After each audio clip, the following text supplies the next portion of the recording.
மத்திய கிழக்குல போர் தொடர்ந்து நடைபெற்று வரக்கூடிய இந்த சூழல்ல ஈரான்ல புதிய உச்ச தலைவராக பொறுப்பேற்றுள்ள மஜ்தபா கமேனி அமெரிக்கா மற்றும் இஸ்ரேலுடன் எந்த விதமான போர் நிறுத்த ஒப்பந்தத்தையும் மேற்கொள்ளப் போவதில்லை என திட்டவட்டமா தெரிவித்துள்ளார். ஈரானுடைய முன்னாள் உச்ச தலைவர் அயதுல்லா அலி கமேனியின் மறைவுக்கு அப்புறமா அவருடைய மகன் மஜ்தபா கமேனி புதிய தலைவராக நியமிக்கப்பட்டுள்ளார். பதவியேற்ற பிறகு அவர் விடுத்துள்ள முதல் பொது அறிவிப்பில் ஈரானுடைய நிலைப்பாட்டை மிக கடுமையா பதிவு செய்துள்ளார். ஈரான் எந்த காலத்திலையும் அமெரிக்காவுடன் எந்தவித உடன்படிக்கையையும் போர் நிறுத்தத்தையும் ஏற்காது என கூறியுள்ளார். இந்த இரண்டு நாடுகளுக்கு இடையும் நிலவக்கூடிய மோதலை தணிக்க இரண்டு நாடுகள் ஈரான் மற்றும் அமெரிக்காவுக்கு இடையே மத்தியஸ்தம் செய்ய முயன்றிருக்கு.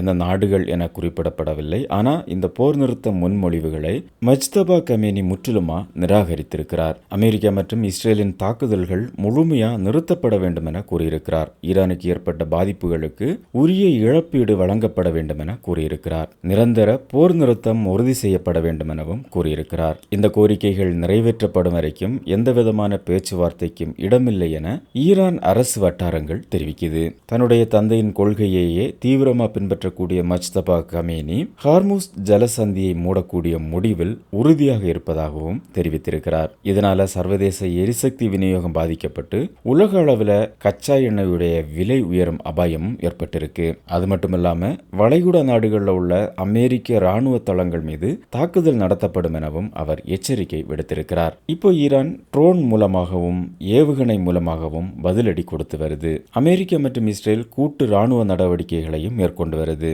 அமெரிக்கா ஏதாவது ஒரு நல்ல முடிவு எடுக்கும் வரைக்கும் இந்த போரானது அவ்வளவு சீக்கிரமா முடியாது எனவும் சொல்றாங்க.